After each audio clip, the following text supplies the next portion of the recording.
예, 여러분 반갑습니다. 신경계통 강의가 이번 주 마지막으로 잘 마무리되었으면 좋겠습니다. 이번 한 시간에 여러분하고 같이 말씀드릴 내용은요, 신경학적 응급, 신경과 영역에서의 응급 상황에 대해서 몇 가지 말씀드리고자 합니다. 이와 같은 순서로 할 건데요. 첫 번째는 코마, 의식 장애가 발생한 환자의 경우에 어떤 식으로 대처하는지에 대한, 그리고 이유가 무엇인지 말씀드리고요. 두 번째는 스트로크, 뇌졸중 환자, 특히 그 중에서도 이스케믹 스트로크의 그 처치에 대해서 조금 말씀드릴 거고, 거의 대부분 이제 케이스로 말씀드릴 거고요. 그 다음에 TI도 여기에 포함된다고 볼 수 있죠. 그 다음에 세 번째로는 seizure, 그러니까 간질, 그전엔 간질이라고 불렀지만 요즘에는 그 뇌전증이라고 부르죠. 그 다음에 스타투스 에필lep티쿠스, 간질 중첩증, 그러니까 지속적으로 시저가 되는 스타투스 에필lep티쿠스에서의 매니지먼트. 그 다음에 인펙셔스 디지즈, 이렇게 볼 거고요. 페리페럴 뉴로패시를 일으킬 수 있는 뷸렌 바레 신드롬이나 아니면 뉴로머스쿨러 정신에 관련된 마이스테네 그레비스도 이머진시에 속하지만 요거는 내용이 상당히 겹치니까 말씀드리지 않고요. 1, 2, 3, 4 이 케이스를 중심으로 해서 보도록 하겠습니다. 자, 그래서 첫 번째 코마, 멘탈 스테이투스가 처져 있는, 멘테이션이 처진다. 의식이 장애가 오는. 그럼 이 원인들이 무엇이 있을까? 뭐, 보통 이제 I의 EO, 팁스, 뭐, 이렇게 외우기도 합니다. 그래서 A는 알코올, 술 때문에. 그 다음에 암모니아, 그러니까 헤파틱 엔서프로패티가 있다든지 해서 생기는 것들. 그 다음에 E, 엔도크라인, 일렉트로라이트 임밸런스와 같은 전해질 장애들. 그 다음에 뭐 사이로이드라든지 아드레날 글랜드 같은 엔도크리놀로지하게 문제가 생긴 경우, 그다음에 I, 인슐린, 하이퍼글라이세미아나 하이포글라이세미아 발생되는 경우, 그다음에 오피에이트, 오버도즈에 의한 것, 그다음에 유레미아, 그 심장 기능에 문제가 있는 경우, T, 트라우마, 다쳐서 생기는 경우, I, 인펙션, 그 염증이 생겨서 감염이 생겨서 생기는 이런 의식 장애들, P, 그럼 사이카이아트리, 정신과적 문제가 있는 경우, 그 다음에 S, 마지막으로 시저나 스트로크 샥, 그 다음에 스페이스 아큐파잉 리전으로서 뇌 내에 어떤 뭐 메스가 생겼다든지 그런 경우에 의식장애가 생길 수가 있습니다. 그러면 이런 의식장애가 환자가 오는 경우에 어떤 식으로 환자를 접근할 것이냐, 뭐 가장 중요한 건 첫 번째 히스토리, 경력이 어떤지가 중요하겠죠. 그 다음에 철저하게 이학적 검사를 잘 이그제미네이션을 해야 되고요. 또 중요한 것은 넥을 항상 조심해야 됩니다. 예, 서비컬 디스로케이션이 있을지 모르니까요. 그래서 넥을 정확하게 딱 받쳐주고 시작을 해야 되고요. 자, 이러한 코마 환자 그리고 의식장애 환자에 있어서 반드시 여러분이 알고 계셨으면 좋겠는 것은 의식이 문제가 있다고 해서 무조건 다 뇌가 문제가 아닙니다. 뇌가 실제로 문제가 있는 경우에는 그 중에 반이 안 돼요. 사실은 반수 이상은 다른 이렇게 메타볼릭한 문제가 있어서 뭐 타장기에 뭐 예를 들어서 리버에 문제가 있다든지 아니면 뭐 레날 페일리어가 있다든지 해서 생기는 다른 문제에 의한 뇌기능 손상으로 인해서 의식장애가 오는 경우가 더 많습니다. 그 사실을 잊으시면 안 돼요. 그래서 이런 경우에 이런 이그제미네이션, 이학적 검사는 이와 같은 순서를 하는데요. 맨 처음에는 의식부터 먼저 정확하게 평가를 하고요. 그 다음에 두 번째로는 환자의 호흡 상태가 어떤지 잘 살펴보고, 그 다음으로는 크레니얼 너브 이그제미네이션을 하고, 그 다음으로 모터 센소리 이그젠, 리플렉스 반사 기능을 보고, 마지막으로 메인자 이리테이션 사인이 있는지 여부를 확인해 보게 됐습니다. 그래서 멘탈 스테이투스는 이와 같은 퀀티티로 따질 수가 있죠. 얼러트하냐, 드라우지하냐, 아니면 스투퍼, 세미코마, 코마 이런 상태로 해가지고 어느 정도 평가를 해볼 수가 있고요. 그 다음에 레스피레이션을 보는데 레스피레이션에 있어서는 환자의 호흡이 어떤지 잘 살펴보는 겁니다. 모니터를 볼 수도 있고요. 환자의 뭐 가슴이나 배 상태를 봐가면서 호흡이 어떤지 볼 수가 있는데 이런 체이스톡 레스피레이션은 이런 쉘로우 레스피레이션과 하이퍼벤틸레이션이 그대로 나타나는 형태입니다. 이런 체인스톡 레스피레이션은 이런 수프라텐토리얼 리전인 경우에 생길 수도 있지만 레스피레이터리 페일리어 중에 카디악 프로블럼이 있어서도 생길 수가 있어요. 그러니까 그 사실을 잊어버리시면 안 되고요. 그 다음에 미드브레인에 문제가 있는 경우에는 이런 하이퍼벤틸레이션, 그러니까 센트럴 유로제닉 하이퍼벤틸레이션이라는 형태의 레스피레이션이 생길 수가 있고요. 그 다음에 폰스의 경우에는 암노스틱 브레싱이나 클러스터 브레싱과 같은 그래프에 보시는 이런 브레싱이 생길 수가 있고요. 그 다음에 메듈라에 문제가 생기면 아탁식 브레싱이라고 해서 어떤 그래프로 형성할 수가 없어요. 갑자기 막 좀 숨을 쉬다가 한참 숨이 안 쉬고 셀로 하다가 또 갑자기 또 숨을 약간 쉬고, 근데 이게 굉장히 이러길하게 나타나는 이런 아탁식 브레싱이 메듈라 부분이 문제가 있을 때는 생길 수가 있습니다. 그 이유는 메듈라 부분에 레스피레이터리 센터, 오토노믹 레스피레이터리 센터가 있는데 거기가 망가지면 이러한 브레싱 패턴이 보일 수가 있습니다. 자, 그 다음으로 크레니얼 너브 이제미네이션을 합니다. 환자의 퓨필 사이즈가 어떤지, 라이트 리플렉스는 정확하게 괜찮게 반사 반응을 보이고 있는지, 그다음 베스플러 오큘러 리플렉스라고 해서 눈의 움직임을 확인해 보고요. 칼로리 테스트를 해본다든지 코니알 리플렉스, 개그 리플렉스 같은 걸 시켜서 크레니얼 너브 이그제미네이션을 하고요. 그 다음에 모터 앤 센소리 시스템은 환자에게 자극을 주는 것입니다. 그래서 넉시어스 스티뮬라이를 주는데 눈 위라든지 스터눔 아니면 네일 베드 같은데 넉시어스 스티뮬라이를 주었을 때 환자가 withdrawal response, 이걸 떨쳐내고자 하는 리스판스가 움직이는지, 이런 움직임을 볼 때 중요한 것은 환자가 바이레터럴하게 양쪽 다 비슷한 반응을 보이는지, 아니면 한쪽에서 이러한 withdrawal response가 혹시 떨어져 있는 건 아닌지, 떨쳐내고자 하는 반사가 한쪽은 되고 한쪽은 안 되는 거 아닌지, 이러한 라테럴라이징을 잘 보아야 합니다. 그 다음에 리플렉스로서는 이제 DTR도 보고 패솔로지 리플렉스, 바빈스키 사인과 같은 리플렉스가 있는지 확인을 해보고요. 마지막으로 메인자리 이리테이션 사인을 점검을 합니다. 이와 같이 뉴럴로지 이그제미네이션을 점검을 하고요. 자, 코마의 원인은요, 이와 같이 엄청나게 다양합니다. 의식장애를 일으킬 수 있는 것은 굉장히 다양한데, 보십시오. 이런 시메트리컬하게 non-structural하다는 의미는 뭐냐면, 이그제미네이션을 했을 때 한쪽에 치우쳐진 반응이 나타나지가 않고요. 뭐 예를 들어서 피필 리플렉스라든지 위드로 리스판스라든지 딥텐던 리플렉스나 아니면 바비스키가 쌓인 것 같은 패솔로지 리플렉스, 이런 것들이 한쪽에 치우쳐서 이상하게 나오는 게 아니고 양쪽이 비슷한 어브노멀 형태가 나타나는 것을 의미하는 것인데요. 이런 톡신의 문제, 약을 잘못 먹어서 생긴 것들, 드러그 문제, 이런 메타볼리즘의 문제, 인펙션, 사이카트릭, 뭐 다른 문제도 있을 수 있지만 이와 같이 뇌 자체의 문제가 아닌 경우도 굉장히 많습니다. 그 다음에 시메트리컬 스트럭처럴 문제 중에서 그럼 실제적으로 뇌 문제가 있는 경우에는 이렇게 바이라트럴하게 IC 어클루전이 있다든지 안테리어 세레브럴 아트리 어클루전이 있다든지 이런 경우에도 생길 수가 있고요. 이런 어시메트리컬하게 양쪽에 신경학적 검사를 했을 때 양쪽 차이가 나타나는 경우에는 실제적으로 이제 뇌를 의심하게 됩니다. 예. 그래서 수프라텐토리하게는 스트롬보틱, 스트롬보사이토믹 페니퍼프라에서 나타나는 경우, 아니면 DIC에 의한 이런 수프라텐토리알 리전 등등, 그럼 에도카다이티스 뭐 등등 생길 수가 있고요. 또 중요한 것은 SH가 있을 수가 있어요. 이런 SAH는요, 이런 어시메트리컬 리스판스를 보일 수도 있지만 시메트리컬한 리스판스가 보일 수도 있습니다. 그 사실을 잊어버리시면 안 되고요. 이런 SDH가 있는 경우에도 생길 수가 있고, 이프라텐토리하게는 이런 브레인스템 리전이나 메젤라트로 오클루전 같이 이런 브레인스템에 혈류를 공급하면은 버테브로 바질라 시스템에 문제가 있는 경우에도 문제가 발생을 할 수 있고 포말의 원인이 될 수가 있습니다. 그 외에 이제 소브듀라 엠파이에마나 이런 경우에도 생길 수가 있고요.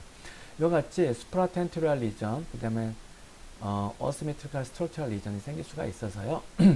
이러한 SH 인프라텐토리얼 리전이 그 시메트리컬 스트럭처럴 리스판스를 볼 수가 있고요.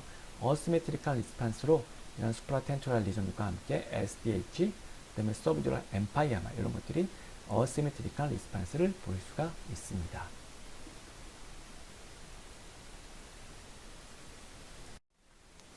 자, 케이스 볼까요? 예, 63세 남자였고요. 오른손잡이였습니다. 환자는 의식장애로 왔고요. 환자의 현 병력을 봤더니 매일 소주 2병씩 드시는 크로닉 알코올릭스예요.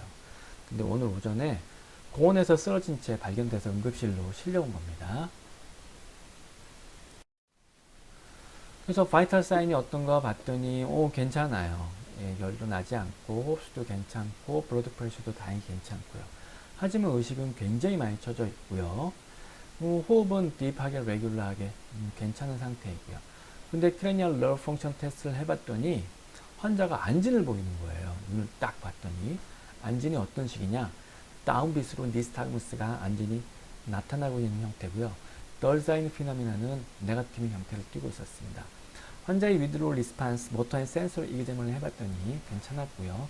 딥텐던 리플렉스도 괜찮고 매니자 이리테이션 사인도 없었습니다. 그럼 왜 이렇게 환자가 세미코마에 빠지면서 니스타무스가 생길까? 환자는 알코올릭스였었습니다. 브레인시티를 찍어봤어요. 이게 뭐 큰 이상 소견 보이지 않고요. 어큐트하게 헤모리지가 있거나 그런 소견들은 확실치 않습니다. 이제 랩을 해봤죠. 예. 봤더니 CBC, 일렉트로라이트 등등등등 모두 다 괜찮았고, 예. 글루코가 27밖에 안 나왔네요. 자, 딱 이유는 나왔죠. 하이포글라이세미아입니다. 그럼 무엇을 해줘야 할까요? 이 환자는 메타볼릭 레인지먼트 중에 메타볼릭 임밸런스 중에 인슐린과 관련된 하이포글라이세미아에 의한 멘탈 스테투스 어브노멀리티가 되겠습니다. 글루코즈 인퓨전을 해주죠. 대개 50% 덱스트로즈 워터로 해서 한 50 내지 100cc 정도로 아이브로 인퓨전을 해줍니다. 자, 근데 환자가 의식이 좋아져야 되는데 좋아지지가 않고 점점 나빠지면서 오히려 하이퍼벤틸레이션을 하기 시작해요. 그러다 보니 가스 이밸리에이션을 했을 때 PCO2가 오히려 툭 떨어졌어요. 하이퍼벤틸레이션에 의해서 큰 문제가 생긴 거죠. 단순한 글루코즈 하이포글라이세미아만 생긴 것이 아니다 라고 볼 수가 있습니다. 이런 경우 베르니케 엔세팔로패시를 생각해 볼 수가 있어요. 베르니케 엔세팔로패시는요, 바이타민 B1인 사이아민 디피션시에 의해서 발생하는 것이고요. 이러한 바이타민 중에 사이아민은 이런 중요한 에너지 메타볼리즘에 관련된 아주 중요한 패스웨이에 관련되어 있어요. 여기에 패스웨이에 사이아민이 아주 중요한 엔자임으로 작용하고 있는데 이런 사이클이 작용하지 않음으로 인해서 환자가 의식장애가 발생할 수가 있습니다. 이러한 사이아민 결핍이 의심되는 경우에는 글루코즈만 처음에 딱 주면은요 오히려 의식이 더 나빠져요. 그 이유는 사이아민 디피션시가 더 나빠지기 때문입니다.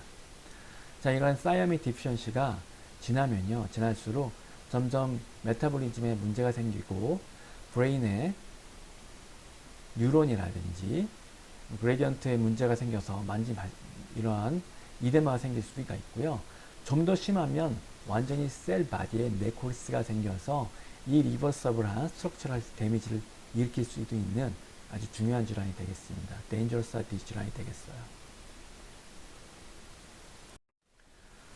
자, 그럼 이런 베르니케 엔세팔로패시를 일으킬 수 있는 원인들 중에서는요, 물론 가장 대표적인 것은 이 환자의 경우처럼 알코올 어뷰스, 말뉴트리션에 의한 경우도 될 수가 있고요.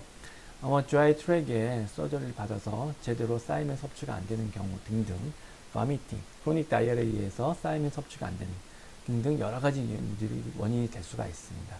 그래서 이런 언더라인 디지가 있는데 갑자기 환자가 의식이 점점 처지면서 이러한 여러 가지 이상한 증상들이 있으면 베르니케 엔세팔로패시를 의심해야 되는데요. 베르니케 엔세팔로패시는 증상이 이와 같은 클래식 트라이드가 있습니다. 첫 번째, EOM 장애가 발생하는 옵삼노플레지아가 있으면서 니스타그무스가 있는 경우, 이 환자의 같은 경우죠. 그러면서 컨퓨션이 이 환자하고 똑같아요. 멘탈 스태투스의 체인지가 있는 경우에는 베르니케 엔세팔로패시를 의심할 수가 있고요. 그리고 어떤 경우에는 아타크시아가 발생을 해서 스탠스나 아니면 게이트 임밸런스가 생길 수가 있습니다. 이와 같은 세 가지의 인상적인 트라이아드를 가지고 있는 것이 베르니케 엔세팔로패시의 특징이 되겠습니다. 그와 함께 다이그노스틱 크라이테리오로는 다이어트 디피션시가 있다든지 세르벨라티스 펑션 이와 같은 시미텀 트라이아드가 있으면 생각해 볼 수가 있고요. 그와 함께 환자가 컨퓨전이 있으면서 작화증이 있다면 코르사코프 사이코시스를 의심해 볼 수도 있습니다. 이 환자의 브레인 MRI예요. 브레인 MRI를 보면 어디가 이상하냐? 지금 이건 플레어 이미지인데요. 미드브레인에 페리 아키닥탈 그레이 에어리어가 시그널이 올라가 있어요. 여기에 지금 문제가 있는 것이고요. 그 다음 메디알 탈라무스 일부와 마밀러리 바디를 포함한 이쪽 부분에 시그널 체인지가 옵니다. 이것이 베르니케 엔세팔로패시에서 보이는 특징적인 MRI 소견이 되겠습니다. 자, 어떤 식으로 치료하냐? 사이아민을 줘야 되겠죠. 그래서 사이아민 50 내지 100mg IV로 글루코즈와 함께 공급되어야 합니다. 이것이 중요한 키포인트가 되겠습니다. 자, 다음 환자 보시겠습니다. 63세 남자인데요. 오른손잡이고요. 아까와 같은 환자죠? 예, 똑같은 환자, 비슷한 경우로 왔다라고 생각하시면 되는데요. 이번에 봤더니 무엇으로 왔느냐? 쿼드리퍼레이시스예요. 디스아트리아가 있고요. 환자 어버버버버버 하면서 말은 통하다 안 통하다. 그래서 디스오리엔테이션이 있으면서 말이 구음장애가 있고 사지에 팔다리에 힘이 빠져 있어요. 완전 마비는 아니에요. 그렇기 때문에 쿼드리플레지아는 아니고 쿼드리퍼레시스 형태입니다. CT를 찍어봤더니 얘 별거 없는 것 같아요. 뭐 괜찮아 보입니다. 근데 환자가 왜 그럴까? 레버러터리 스터디를 해봤더니 예. 이거는 지금 소디움입니다. 포타슘 괜찮고 클로라이드 괜찮은데 다른 데 문제 없고 소디움이 굉장히 떨어져 있는 107밖에 107 mg/밖에 안 되는 장애를 가지고 있습니다. 하이포나트레미아죠. 하이포나트레미아. 자, 이유가 무엇일까요? 이유는 굉장히 다양합니다. SIDH부터 포함해서요. 이러한 네프로틱 신드롬, NSAID 과다 복용에 의한 것들, 워터 인테이크가 증가된 원인들, 이런 사이아지드 계열의 다이오레틱스, 알코올, 이런 원인들이 다 원인들이 될 수가 있어요. 그래서 원인을 찾아야 되기 때문에 그래서 시럼 소디움이 135mg/이 안 되는 하이포나트리아미아가 오면 맨 처음에 플라즈마 오스몰라리티를 확인해 보고요. 그 다음에 볼륨 스테이투스와 이 볼륨 스테이투스와 함께 유볼레믹한지 하이포볼레믹한 건지 하이포볼레믹한지 확인해 본 다음에 유린의 소디움을 체크해서 각각의 원인들을 확인해 봅니다. 이러한 일련의 과정들은 한꺼번에 이루어지는 것입니다. 응급실 상황에서 바로 한꺼번에 이루어져서 여기에 맞춰서 트리트먼트 플랜을 정하게 됩니다. 자, 그래서 하이포나트리미에 의한 여러 클리니컬 사인들은요, 얼마나 빨리 하이포나트리미아가 발생했느냐에 따라 달라지게 되어 있습니다. 하이포나트리미아가 발생을 하면 뇌가 부어요. 브레인 이데마가 생기고 이로 인해서 증상들이 생기는 것이고요. 그래서 대개는 125에서 130 정도의 하이포나트리미아가 보이면 너즈아, 말레이즈 이런 증상들이 생길 수가 있고요. 125 이하로 떨어지게 되면 헤드에이크, 레살지, 심한 경우에는 시저와 코마까지 발생을 할 수가 있고 더욱 심한 경우에는 호흡마비까지 발생할 수가 있습니다. 그래서 크로닉하게 발생을 하게 되면은요, 어큐트하게 발생하는 것이 아니고 크로닉하게 발생하면 환자의 증상이 굉장히 다양하고 코마까지 가지 않는 경우도 있어요. 하지만 그게 오래되면 컨퓨전, 레살지케 할 수가 있지만 굉장히 비전형적인 증상들이 생길 수가 있어서 버티그 아니면 노즈아, 디지니스 이와 같은 형태만 간단하게 생기는 경우가 생길 수도 있습니다. 그래서 다시 환자로 와서 환자는 그 소디움을 하이포나트리아민을 교정해야 되기 때문에 3% 셀라인으로 IV 인퓨전을 천천히 시작했습니다. 자, 그런데 다음날 아침에 보았더니 환자는 컨퓨전에서 오히려 스투퍼로 더 멘테이션이 쳐졌어요. 더 나빠졌어요, 의식이. 그리고 아이볼은 픽세이션 됐습니다. 눈이 안 움직여. 그리고 환자가 쿼드리퍼레시스였는데 쿼드리퍼레시스가 더욱 심해져서 이제 팔다리가 잘 안 움직여요. 도대체 어떻게 된 일일까요?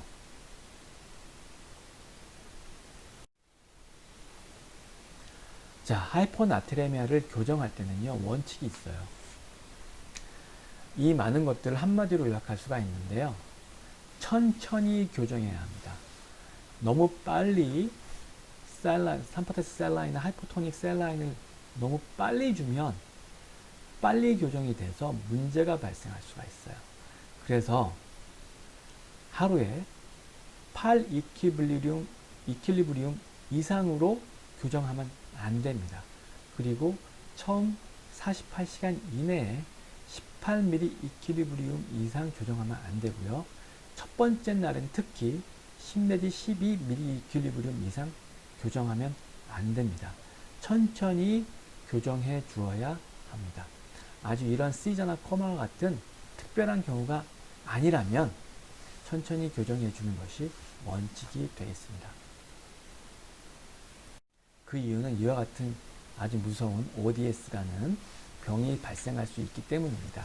하이포나트리에미아를 너무 빨리 교정하다 보면 오스모틱 디마이리네이션 신드롬이 생기는데 그 이유는 쉽게 말해서 마이오린이 떨어지는 거예요.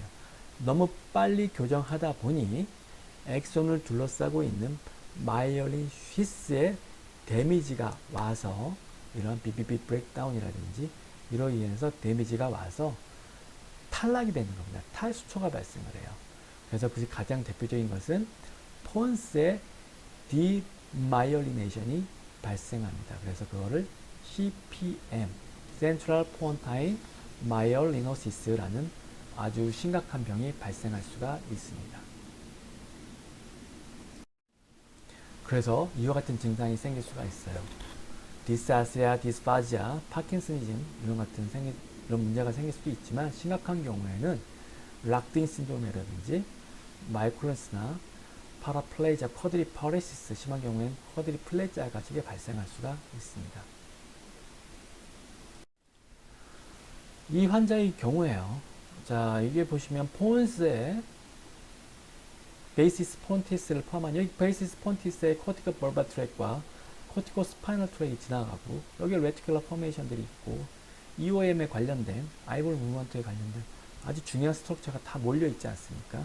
여기에 이러한 마이올리노라이시스, 디마이올리네이션이 생기기 때문에 다양한 증상들이 생길 수가 있습니다. 자, 이러한 CPM은요, ODS는 애석하게도 치료 방법이 없어요. 예, 서포티브 케어하면서 기다려보는 수밖에 없습니다. 자, 다음 케이스 보시겠습니다. 피메일 77세 오른손잡이고요.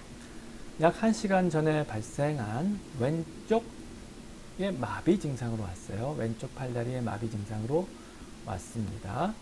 환자는 언스테이블 안자나이가 있어서 코로너리 아테리에 스텐트 시행을 받았는데 약을 제대로 복용하지 않았대요. 그리고 내원 3일 전부터는 가끔 왼쪽 손에 힘이 빠졌다가 회복되는 이런 증상이 있었습니다. 자, 환자가 이게 뭐죠? TIA, 일과성 허혈 발작이 있었다는 얘기입니다. 급기야 내원 1시간 전부터는 갑자기 왼쪽이 완전히 힘이 빠지면서 응급실에 내원했습니다. 자, 어떻게 해야 될까요? 자, 이거는 그냥 여러분들 보시라고 말씀드린 거예요. CT를 찍었을 때 헤모리즈미가 있으면 CT에서 하얗게 보입니다. 이 환자의 경우는 아닙니다. ICH가 이렇게 있죠? IDH가 있는 경우고요. 자, 이 환자는 이제 요겁니다. CT를 찍었더니 아무것도 없어요. 별거 없네? 아무것도 안 보이네? 자, 이런 경우에 환자는 분명히 라테럴라이징이 됩니다. 왼쪽 마비가 있어요. 그리고 히스토리에서도 보면 코로너리 아테리 디지즈가 있고요. 그리고 마비에 해당하는 전조 증상인 TI 증상이 있었습니다. 자, 그래서 이 사람은 이스케믹 스트로크, 세레브랄 인팍션이 발생했구나 라고 추정을 해볼 수가 있습니다. 이런 경우에 저희들이 바로 해보아야 되는 것은 바로 인트라베너스 스롬볼라이시스를 해야 합니다. 이것이 RTPA이고요. RTPA를 IV로 인퓨전을 해야 되는데 이것은 이제 상품명으로는 액틸라제라고 부릅니다. 액틸라제를 사용해야 하고요. 시간이 빠를수록 좋아요. 왜냐면 이런 스롬버스를 빨리 녹여야 하기 때문이죠. 그 이유는 녹이지 못하면 분당 파괴되는 CNS 구조물은 이와 같이 어마어마한 속도로 점점 파괴가 됩니다. 그래서 액틸라제를 빨리 투여를 해야 되고요. 이러한 액틸라제 TPI의 보통 예우는 한 10%는 빨리 좋아진다고 그러고요. 한 20%는 어느 정도의 베네핏이 있다고 그러고, 하지만 약 10%에서는 액틸라제 혈전용해제에 의한 ICH 헤모리지가 발생할 수가 있습니다. 그리고 심각한 경우에는 한 3%에서는 이런 심각한 ICH 아니면 헤모리지에 의해서 DSA까지 빠질 수도 있습니다. 그럼에도 불구하고 액틸라제를 사용하는 것입니다. 말씀드린 바와 같아요. 그래서 시간이 중요해요. 이와 같은 그래프를 따지는데요. 빠르면 빠를수록 액틸라제의 사용 시간이 빠르면 빠를수록 증상은 회복될 가능성이 올라갑니다. 자, 그래서 TPA를 열심히 투여하고 있는데 한 30분 지났는데도 전혀 증상이 호전이 없어요. 여전히 환자는 말이 어둔하고 왼쪽 팔다리 마비가 여전합니다. 자, CT 안조, MR 안조를 봤더니요. 안조그래프를 봤더니 오른쪽 MCA가 막혔어요. 여기 보이죠? 중뇌동맥이 막힌 겁니다. 자, 이런 경우에 우리가 선택할 수 있는 방법은 혈관을 직접 뚫는 겁니다. 그래서 인트라아테리얼 쏨볼라이시스라고 부릅니다. 그래서 DSL을 해봤더니 MCA가 막혀서 이 부분을 바로 스롬벡토미를 해서 혈전을 제거한 후에 혈류가 잘 흐르는 걸 확인할 수가 있죠. 네, 이런 식으로 치료를 해볼 수가 있습니다. 이 모든 것은 응급 상황에서 이루어지는 것입니다. 그 이후에 환자는 스트로크 유닛에 올라와서 이제 치료를 하는 거고요. 이제 저희 병원 스트로크 유닛 보여드리고 있는 겁니다. 여기서 케어풀하게 이제 모니터링을 하게 되는 것이고요. 자, 그러면 스트로크를 알려면요, 스트로크 패스트라고 해서 저희가 스트로크 캠페인을 하고 있는데요. 얼굴 마비가 있다든지 한쪽으로, 아니면 팔다리 마비가 있다든지 한쪽으로, 아니면 언어 장애가 있거나, 그렇죠. fast. 그래서 여가시 있는 경우에는 바로 119를 불러서 신속하게 응급실로 내원하라. 그래서 fast를 잊어먹지 말자. 이렇게 말씀드리고 있습니다. 자, 다음. 여자 30세입니다. 예, 오른손잡이고, 시저로 왔어요. 온셋 20분 전. 환자는 한 달 전부터 기억력이 떨어진대요. 그리고 같은 말을 자꾸 반복하고 벼지에 소변을 보기도 하고 웃다가 오는 등의 이런 이상한 정신 이상 증상이 발생하기도 해서 그래서 정신과에 입원 중이었는데 열이 나고 근육통을 호소해서 급기야 20분 전부터는 간질 발작이 발생해서 내원하게 됐습니다. 그 시저는 그 전에 발생한 적이 이전에 이런 적은 없었다고 그러고요. 20분 동안 지속적으로 발생하고 있고 시저의 타입은 제너럴라이즈하게 토닉 클로닉 타입으로 뻣뻣했다가 떨다가 하는 형태의 시저가 계속되고 있습니다.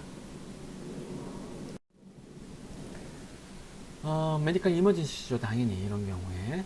자, 그래서 모비디티와 모탈리티가 거의 50%까지 제대로 치료가 안 되는 경우에는 될 수 있다고도 부르고 있고요. 이와 같이 30분 이상 시저가 지속되는 경우에 어떤 문제가 발생하냐면 세레브럴 오토 레귤레이션이 떨어질 수가 있고 그 다음에 뉴로널 데미지가 발생할 수가 있고요.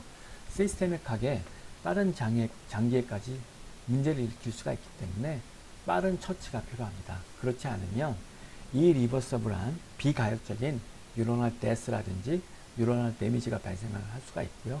타 장기에 문제를 일으킬 수가 있습니다. 트리트먼트는 이와 같아요. 가장 중요한 건 AOA를 포함한 ABCD가 제일 중요하겠죠. 그 다음에 환자는 사이먼과 글루코즈를 먼저 줘볼 수가 있고요. 그 다음에 시저를 멈춰야 하기 때문에 안티 에필lep틱 드러그를 사용해야 합니다. 사용해 볼 수 있는 게 아니고 사용하여야 합니다. 이와 같은 순서로 해볼 수가 있는데요. 요즘엔 좀 많이 달라지긴 했어요. 하지만 시저가 발생을 해서 확인이 됐다면 처음 확인에 반드시 치료해야 될 것은 로라제팜이나 다이아제팜을 IV로 인젝션을 반드시 해주어야 돼요. 그래서 먼저 리스판스를 보아야 합니다. 근데 시저가 멈추지 않는다면 이런 본격적인 약들을 사용해 볼 수가 있는데, 이런 약들 중에 가장 대표적인 것은 페니토인이나 페노바비탈, 사실 페노바비탈은 요즘은 잘 쓰진 않지만, 아니면 발프로게시드나, 여기 나와 있진 않습니다. 발프로게시드나 레베티라세탐, 이와 같은 약물들을 사용할 수가 있고, 요즘에는 라코사마이드라는 IV 제제까지도 사용해 볼 수가 있습니다. 그럼에도 불구하고 멈추지 않는다면 미다졸람이나 아니면 소펜탈, 프로포폴을 해서 아예 아네스테이지아를 유발시키는 경우도 있습니다.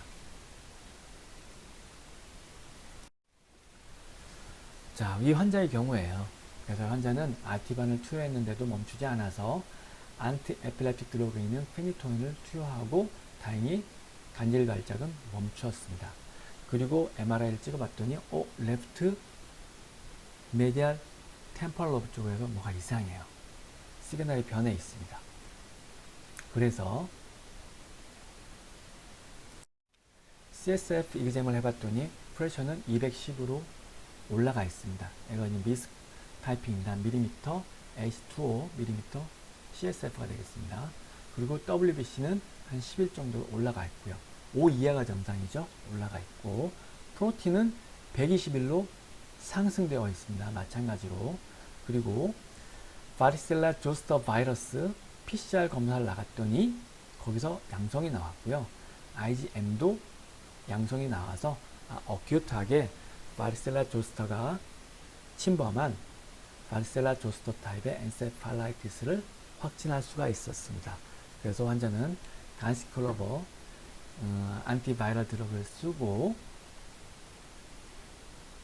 호전될 수가 있었습니다. 이와 같이 이러한 인펙션 그리고 스타토스 에필lep티커스도 굉장히 중요한 뉴로직 이머전시에 속합니다. 예, 여러분 고생 많으셨고요. 예, 저하고는 나중에 3학년이 되어서 실습 때 뵙도록 하겠습니다. 수고 많으셨습니다.